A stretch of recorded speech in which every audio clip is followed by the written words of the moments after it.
오늘 우리가 함께 찾고 맛보며 누리기를 원하는 하나님의 말씀은 여호수아 5장 2절부터 12절까지 말씀입니다. 구약 325쪽에 있습니다.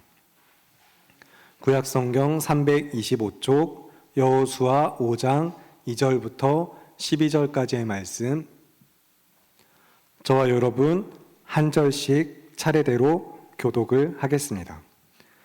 그때 여호와께서 여호수아에게 이르시되 너는 부싯돌로 칼을 만들어 이스라엘 자손들에게 다시 할례를 행하라 하시매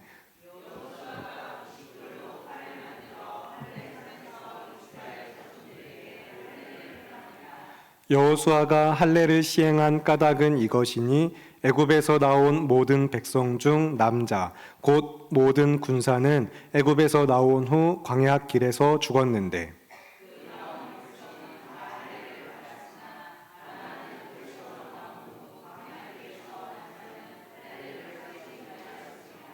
이스라엘 자손들이 여호와의 음성을 청종하지 아니하므로 여호와께서 그들에게 대하여 맹세하사 그들의 조상들에게 맹세하여 우리에게 주리라고 하신 땅 곧 젖과 꿀이 흐르는 땅을 그들이 보지 못하게 하리라 하시매 애굽에서 나온 족속 곧 군사들이 다 멸절하기까지 40년 동안을 광야에서 헤매었더니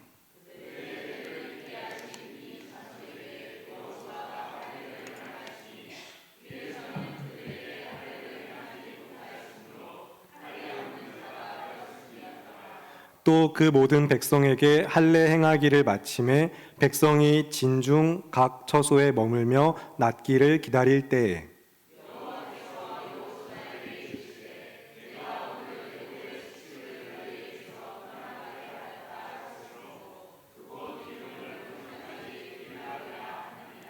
또 이스라엘 자손들이 길갈에 진쳤고 그달 14일 저녁에는 여리고 평지에서 유월절을 지켰으며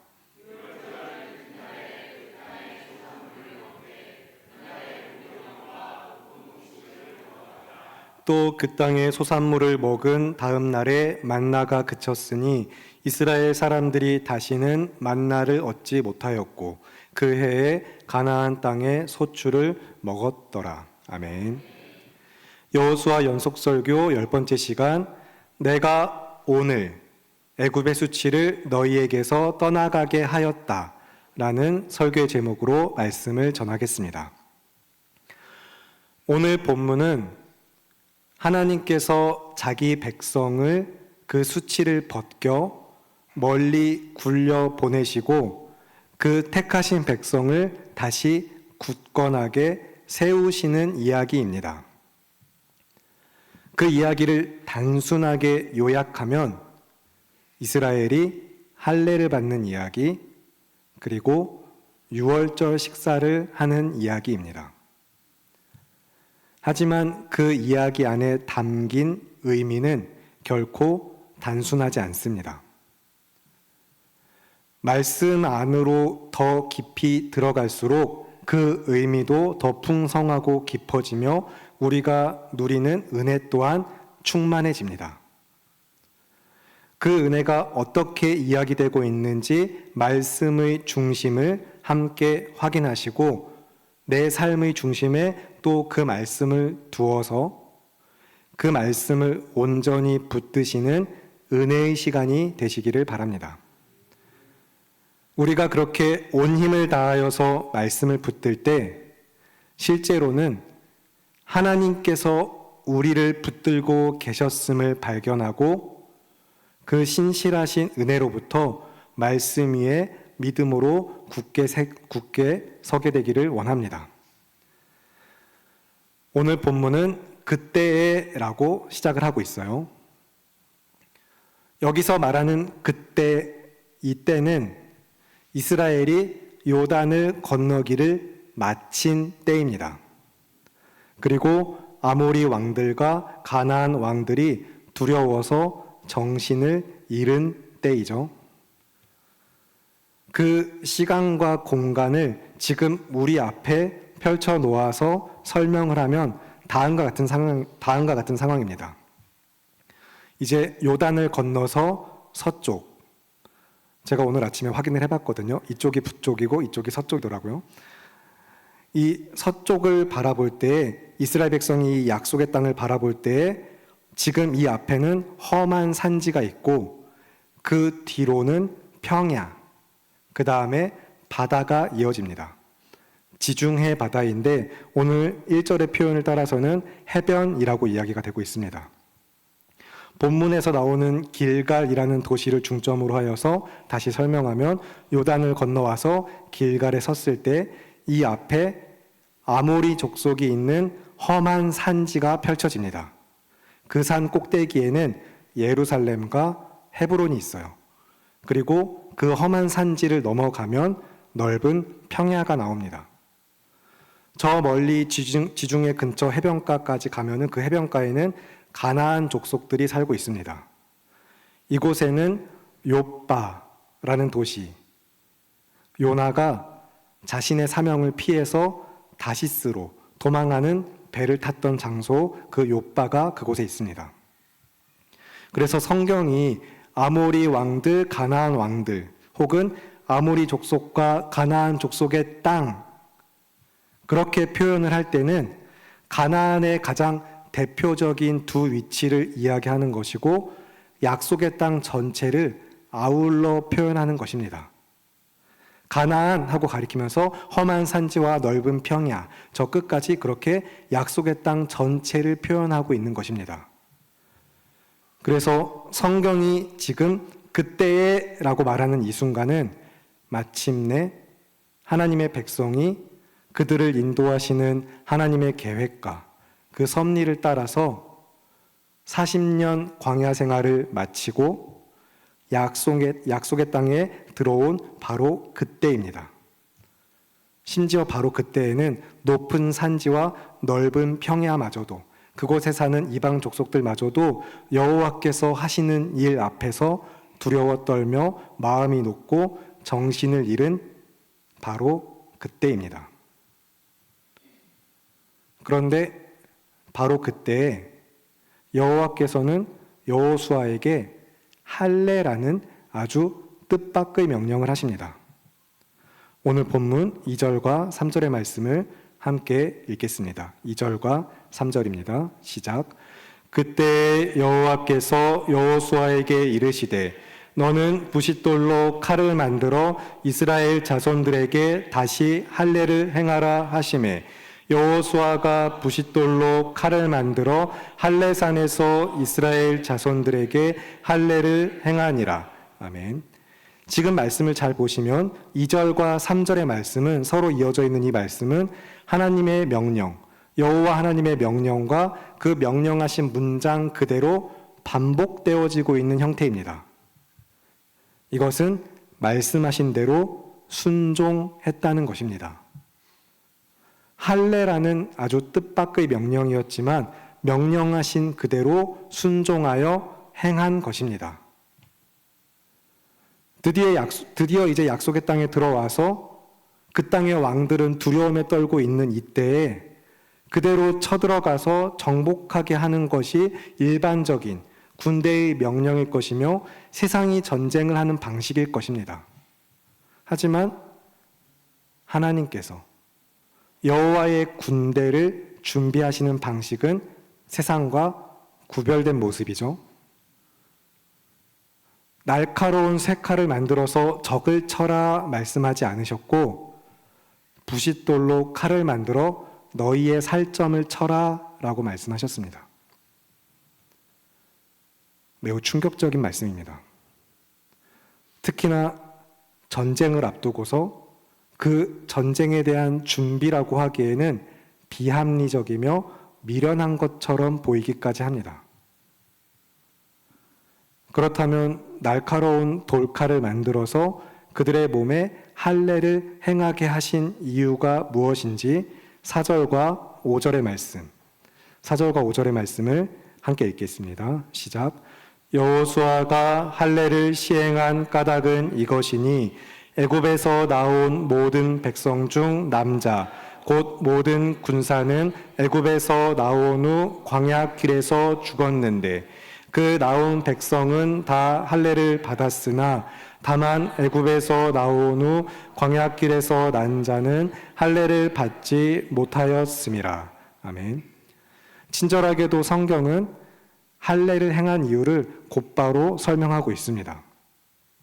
그런데 말씀을 잘 보시면 애굽에서 나온 모든 백성 중 남자 그 다음 성경이 무엇이라고 이야기하고 있죠? 모든 군사는 입니다. 지금 성경은 애굽에서 나온 전투가 가능한 남자들을 놓고 군사라고 말하고 있습니다. 이것은 약속의 땅을 앞두고서 이제 언약 공동체의 사명을 돌아보게 하는 것입니다. 그리고 언약 공동체인 이스라엘 백성은 마땅히 할례를 받아야만 했죠.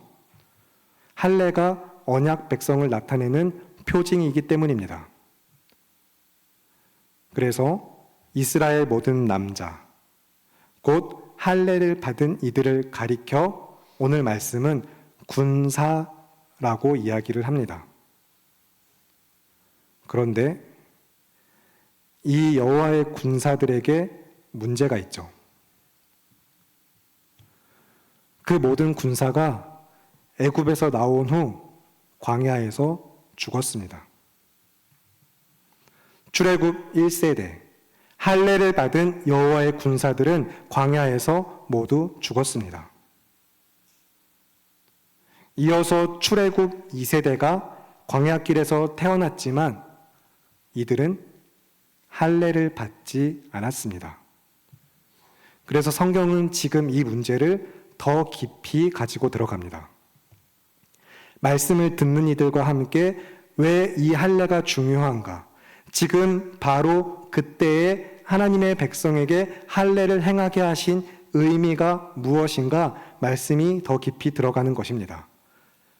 이어지는 6절과 7절, 함께 6절과 7절의 말씀을 읽겠습니다. 시작. 이스라엘 자손들이 여호와의 음성을 청종하지 아니하므로 여호와께서 그들에게 대하여 맹세하사 그들의 조상들에게 맹세하여 우리에게 주리라고 하신 땅, 곧 젖과 꿀이 흐르는 땅을 그들이 보지 못하게 하리라 하시매 애굽에서 나온 족속 곧 모든 군사들이 다 멸절하기까지 40년 동안을 광야에서 헤매었더니 그들의 대를 잇게 하신 이 자손에게 여호수아가 할례를 행하였으니 길에서는 그들에게 할례를 행하지 못하였으므로 할례 없는 자가 되었음이었더라. 아멘. 하나님의 백성이 광야에서 40년을 방황한 이유, 특히 오늘 본문의 표현처럼 여호와의 군사들이 광야를 방황하면서 그곳에서 죽어야 했던 이유를 오늘 본문 6절의 말씀이 분명하게 이야기하고 있습니다. 여호와의 음성을 청종하지 아니함으로입니다. 하나님의 말씀을 듣고 그 말씀에 순종해야 할 자들이 그렇게 하지 않았기 때문에 광야에서 40년을 보내야만 했다는 것입니다. 오늘 이 말씀 앞에 선 우리도 지금 이 지점을 잘 그리고 바르게 통과해야 합니다.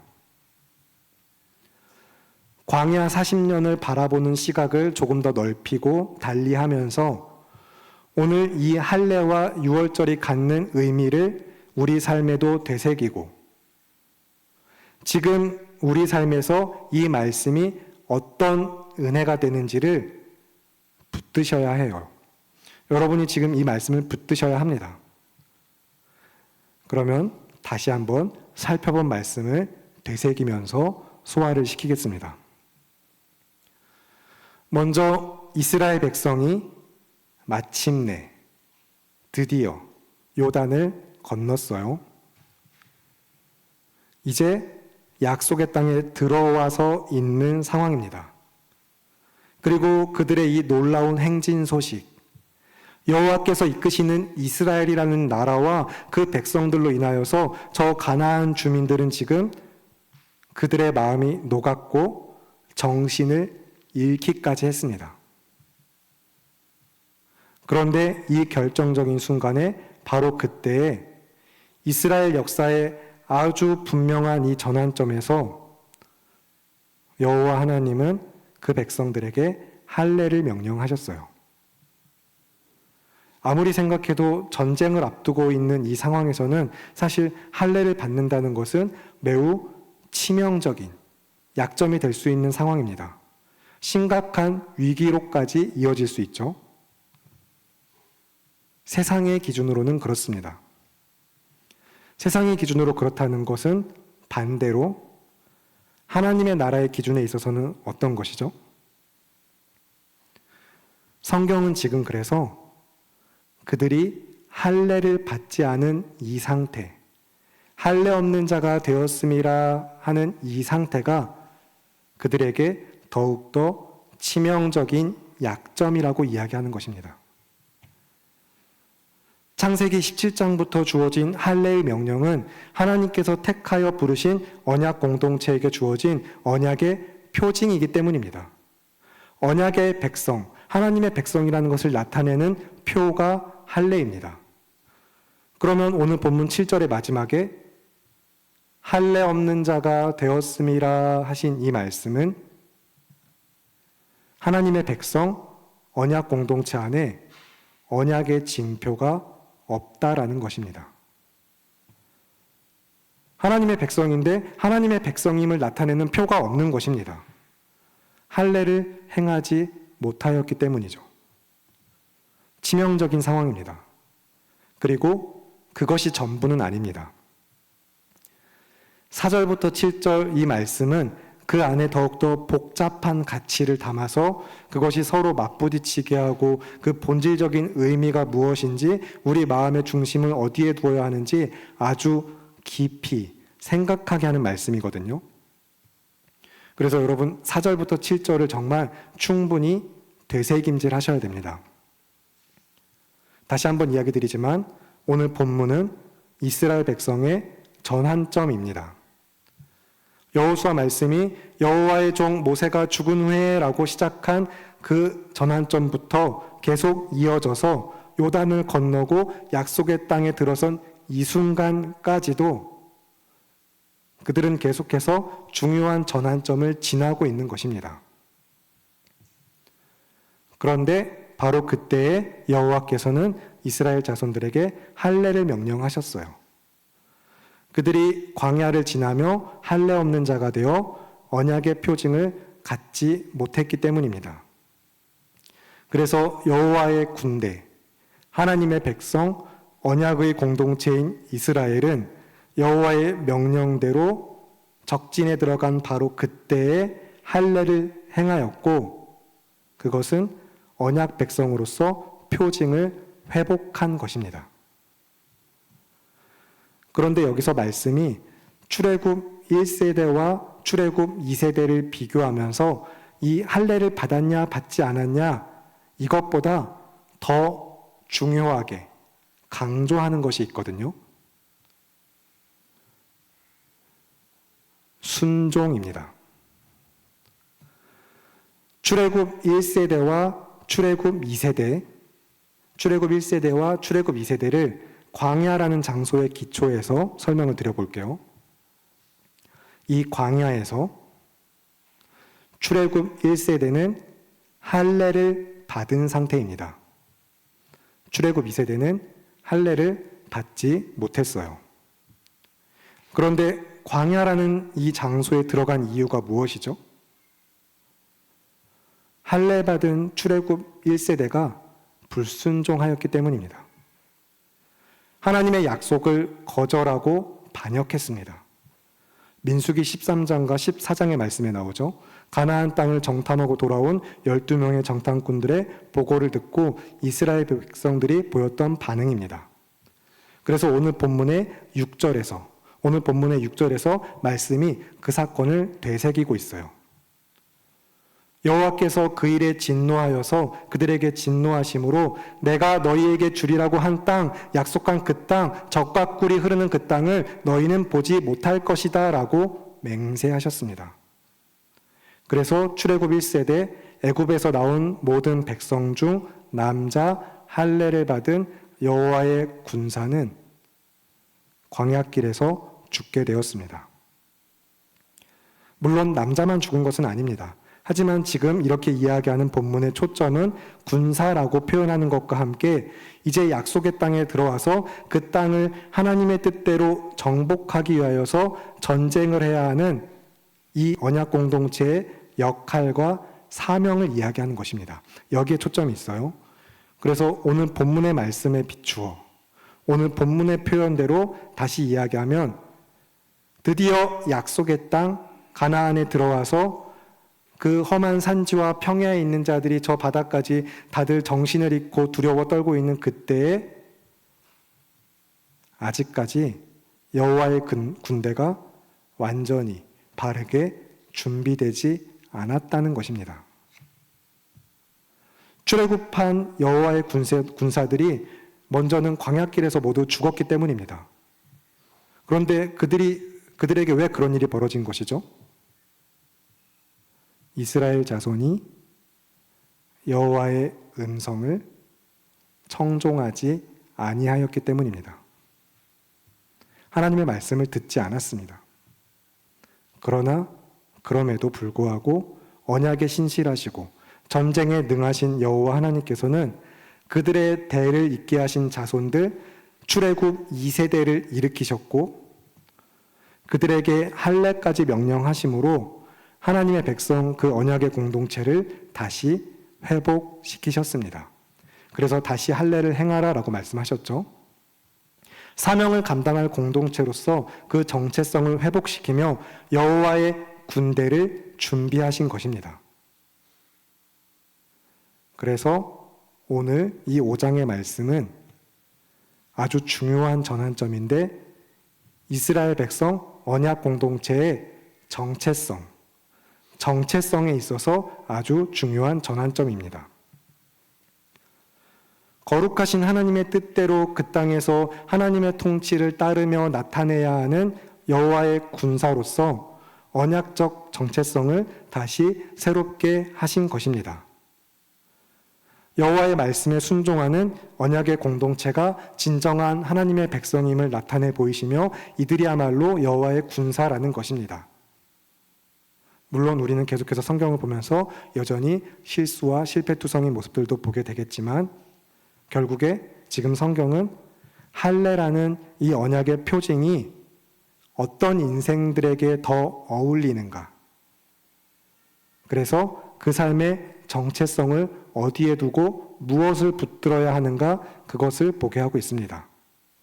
그 정체성의 중심에 순종이 있는 것이죠. 출애굽 1세대가 할례라는 표징, 형식, 어떤 형식은 갖췄지만 그 안에 담아내야 하는 순종이라는 정체성과 내용을 바르게 지키지 못했다면 출애굽 2세대는 여호수아 말씀에서 쭉 이어지면서 여러분 보신 것처럼 여호와의 말씀에 순종함으로 그 언약적 본질을 붙들고서 믿음의 세대로 이야기가 되고 있습니다. 그래서 지금까지 계속해서 보시면 언약 백성으로서 순종이라는 본질, 그 내용을 잘 지키고 있어요. 그러면 이제 그 내용을 담고 지킬 수 있는 형태를 되찾아야 하는 것이죠. 그래서 여호와의 말씀에 순종하는 출애굽 2세대에게 할례를 행하여서 언약의 징표를 갖게 하신 결과 언약의 정체성이 회복되었고 여호와께서 주시고자 했던 궁극적인 은혜와 그래서 할례를 받게 하신 목적, 그 정체성을 가지고 나아가게 하신 삶의 자리가 어디인지 8절부터 12절의 말씀에서 확인을 하겠습니다. 먼저 8절과 9절을 보겠습니다. 본문 8절과 9절의 말씀 함께 한 목소리 읽겠습니다. 시작. 또 그 모든 백성에게 할례 행하기를 마침에 백성이 진중 각 처소에 머물며 낫기를 기다릴 때에 여호와께서 여호수아에게 이르시되 내가 오늘 애굽의 수치를 너희에게서 떠나가게 하였다 하셨으므로 그곳 이름을 오늘까지 길갈이라 하느니라. 아멘. 모든 백성에게 할례 행하기를 마침에 하고 시작된 짧은 문장이지만 출애굽 2세대의 순종이 잘 드러나고 있습니다. 예외 없이 여호와의 명령을 따라 할례를 받고 모든 백성이 할례를 받고 그 언약적 정체성을 삶에 되새기면서 이제 지금 그들은 각자의 처소에서 낫기를 기다리고 있습니다. 회복을 하고 있죠. 영적으로 회복되어진 공동체가 실제 육체적인 할례 이후에 회복을 하고 있는 이 시점, 전쟁이라는 상황에 비하여 볼 때는 굉장히 무방비한 상태입니다. 하지만 이 무방비한 상태가 은혜로 이야기되는 것은 9절의 말씀을 통해서 여호와께서 이 모든 것을 통해 행하신 일이 무엇인지 말씀이 그 은혜를 선포하고 있기 때문입니다. 그 일을 명령하신 여호와께서 곧 말씀하신 하나님께서 친히 행하신 일은 오늘 설교 제목처럼 내가 오늘 애굽의 수치를 너희에게서 떠나가게 하였다라는 것입니다. 여기서 이야기되는 애굽의 수치는 이스라엘 백성이 400년이라는 시간, 포로 생활하면서 그들의 몸에 배어있던 이집트에서 이제 몸에 배어있던 그런 안 좋은 습관들, 우상 숭배 문화들, 애굽의 문화들, 그런 가치관 모든 것을 이야기하며 동시에 홍해를 건너서 애굽을 나온 백성이 계속해서 나와서 대단한 행보를 보일 줄 알았는데 이방 족속들이 보기에는 그들이 이제 나와서 뭔가 또 계속해서 대단한 일을 할 줄 알았는데 광야에서 40년을 헤매고 있다니 그래서 세상의 조롱거리가 된 것을 또한 이야기하고 있습니다. 그리고 여기에서 또 이제 그렇게 헤매게 된 것은 출애굽 1세대가 여호와의 명령에 불순종하여서 하나님의 언약을 거절한 죄악이 그 원인이라는 것도 우리가 살펴보았죠. 이 모든 것이 애굽의 수치입니다.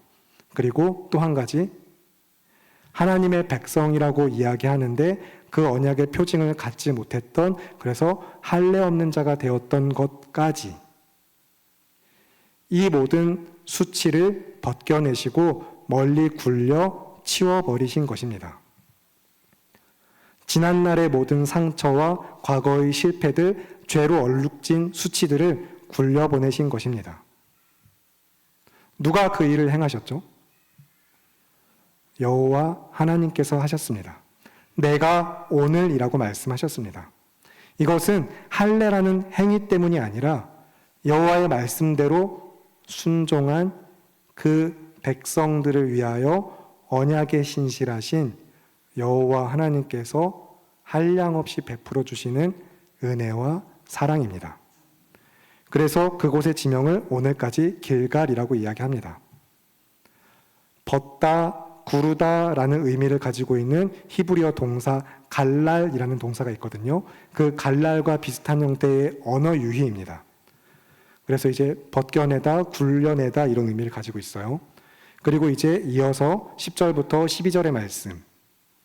할례를 받고 언약의 표징을 되새기면서 그들의 정체성을 다시 새롭게 하였을 때 이제 그 언약 공동체에게 베풀어 주시는 식탁으로 유월절 식사가 이야기되고 있습니다.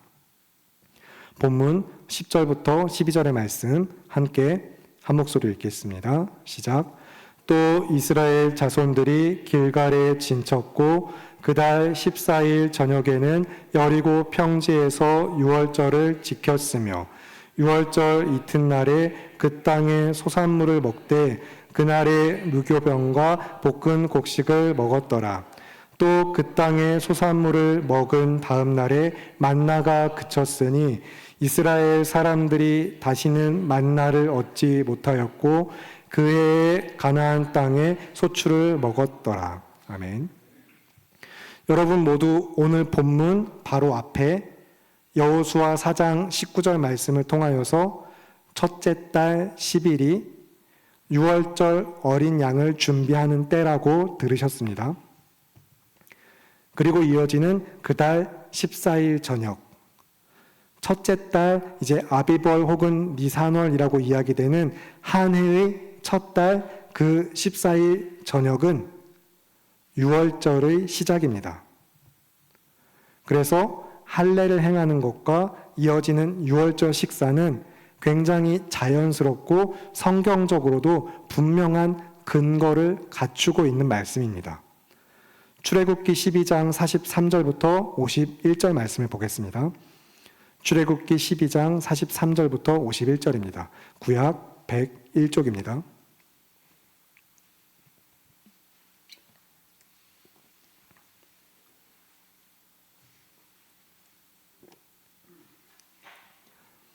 구약 101쪽 출애굽기 12장 43절부터 51절까지 말씀 한 절씩 교독을 하시고 마지막 51절은 합독을 하겠습니다. 여호와께서 모세와 아론에게 이르시되 유월절 규례는 이러하니라. 이방 사람은 먹지 못할 것이나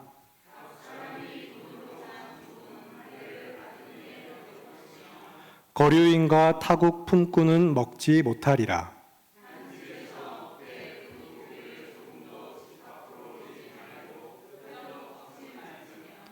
이스라엘 회중이 다 이것을 지킬지니라.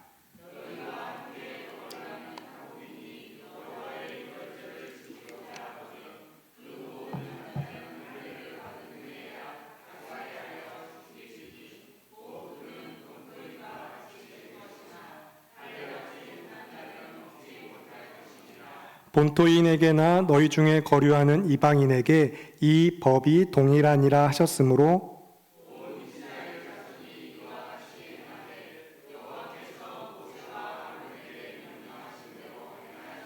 함께 읽겠습니다. 바로 그날에 여호와께서 이스라엘 자손을 그 무리대로 애굽 땅에서 인도하여 내셨더라. 아멘. 유월절 식사는 할례를 받은 자, 곧 언약의 공동체를 위한 식탁입니다. 오늘 여호수아 본문은 언약 공동체가 그 정체성을 되찾고 이제 그들에게서 애굽의 수치를 굴려보내신 하나님의 은혜의 신실하심에 가장 중요한 핵심이 있는 것입니다. 여호와의 군대가 정체성을 잃고 그 믿음도 지키지 못했었지만 언약에 신실하신 여호와 하나님께서 다시 회복시키시고 그 일을 이루신 것입니다. 광야라는 학교를 통해서요.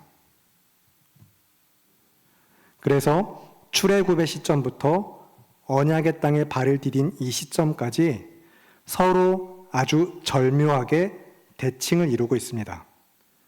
그 순서가 서로 역전되어 있는 형태거든요. 저를 봐주세요.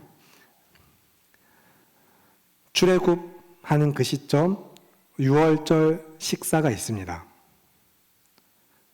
그리고 홍해를 건넙니다. 그 다음 광야에 들어가요. 다시 반대편 이제 이 대칭으로 광야에서 나옵니다. 요단강을 건너죠. 그리고 유월절 식사를 합니다. 여기서 우리 모두는 이 중심에 있는 광야, 이 광야의 역할과 의미가 무엇인지 본문의 말씀 4절과 7절을 거듭 살피고 되새기면서 확인을 하였고, 또한 이미 우리가 자주 보고 들었던 말씀을 통하여서 광야의 역할과 의미가 무엇인지 우리는 아주 분명히 알고 있습니다.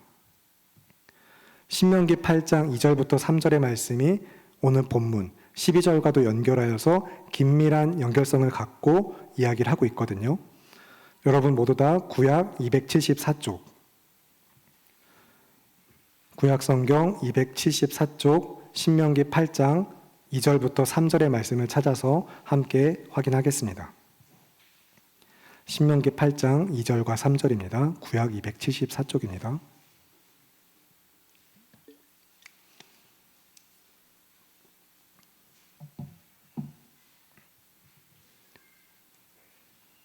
찾으셨으면 함께 한 목소리로 읽겠습니다. 시작. 내 하나님 여호와께서 이 40년 동안에 내게 광야길을 걷게 하신 것을 기억하라. 이는 너를 낮추시며 너를 시험하사 내 마음이 어떠한지 그 명령을 지키는지 지키지 않는지 알려 하심이라. 너를 낮추시며 너를 줄이게 하시며 또 너도 알지 못하며 내 조상들도 알지 못하던 만나를 내게 먹이신 것은 사람이 떡으로만 사는 것이 아니요 여호와의 입에서 나오는 모든 말씀으로 사는 줄을 네가 알게 하려 하심이니라. 아멘.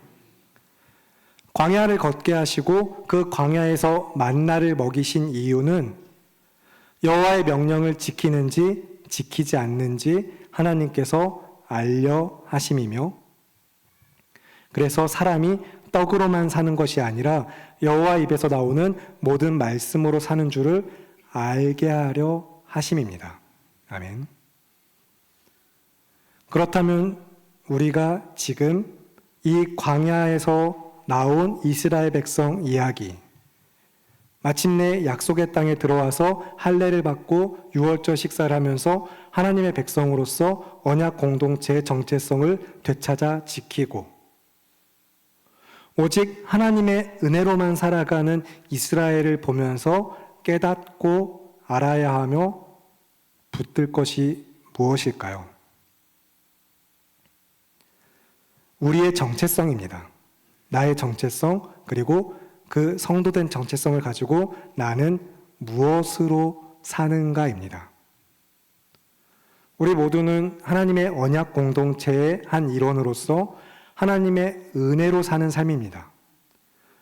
우리 모두는 그리스도 안에서 할례를 받은 자입니다. 골로새서 2장 11절이죠. 또 그 안에서 너희가 손으로 하지 아니한 할례를 받았으니 곧 육의 몸을 벗는 것이요 그리스도의 할례니라. 아멘. 제가 지금 골로새서 2장 11절 말씀을 읽어드렸는데 같은 말씀을 세번역 성경은 다음과 같이 이야기합니다.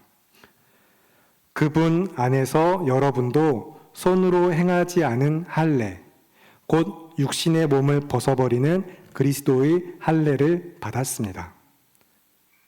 그리고 여기에 이어지는 말씀은 지난 시간에 확인하셨던 것처럼 범죄와 무할례로 죽었던 우리를 하나님께서 그리스도와 다시 살리시고 우리의 죄를 사하셨으며 십자가로 승리하셨다는 것입니다.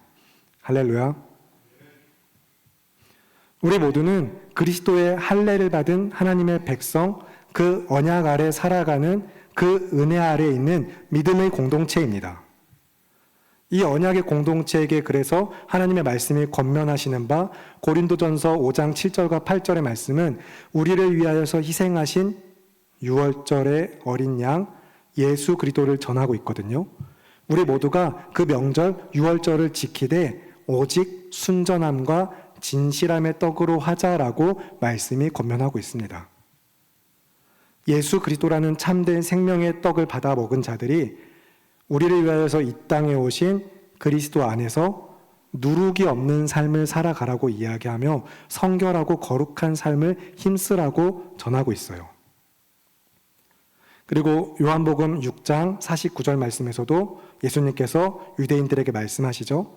너희 조상들은 광야에서 만나를 먹고도 죽었지만, 그렇게 말씀하시면서 예수님 자신을 가리켜 자신이 하늘에서 내려온 참 떡이니 생명의 떡이니 사람이 이 떡을 먹으면 영생하리라 말씀하셨습니다. 그래서 불순종하였던 출애굽 1세대와 달리 순종함으로 약속의 땅에 도착한 출애굽 2세대는 언약의 표징인 할례를 그 삶에 되새기면서 유월절 식사까지 지켜서 언약 공동체의 정체성을 지키며 하나님의 은혜를 공급받아 살아가는 삶을 다시 한번 확인하였습니다. 그래서 그 삶의 만나가 그친 것은 은혜가 끊어진 것이 아니라 참으로 은혜로만 사는 자들. 신명기 8장 말씀에서 여러분 확인하신 것처럼 여호와의 명령을 지키며 하나님의 말씀으로만 사는 인생인 것을 우리에게 보여주고 있는 것입니다. 그리고 그 언약의 성취로서, 그 신실하신 하나님의 언약의 성취로서 또 이미 말씀하신 바 그들이 수고하지 않은 땅에서, 그들이 씨앗을 심지도 않은 땅에서 그 땅의 소산을 먹으리라 하신 그 말씀을 또한 이루신 것입니다. 하나님의 약속을 이루셨어요. 이 모든 것이 가능하게 하신 하나님의 은혜는 이스라엘의 하나님 여호와께서 애굽의 수치를 그들에게서 떠나가게 하셨기 때문입니다. 그 은혜는 오늘 우리에게 십자가로 성취가 되었습니다.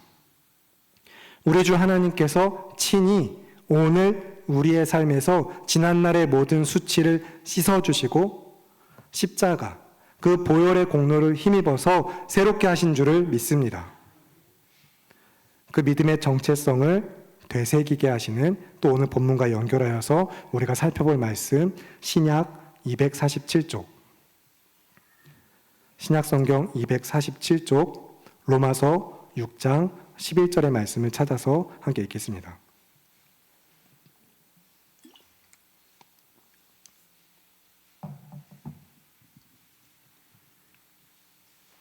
신약 247쪽 로마서 6장 11절입니다. 말씀을 찾으셨으면 잠시 눈을 들어서 앞을 봐주시기 바랍니다. 우리 사랑하는 믿음의 공동체 여러분,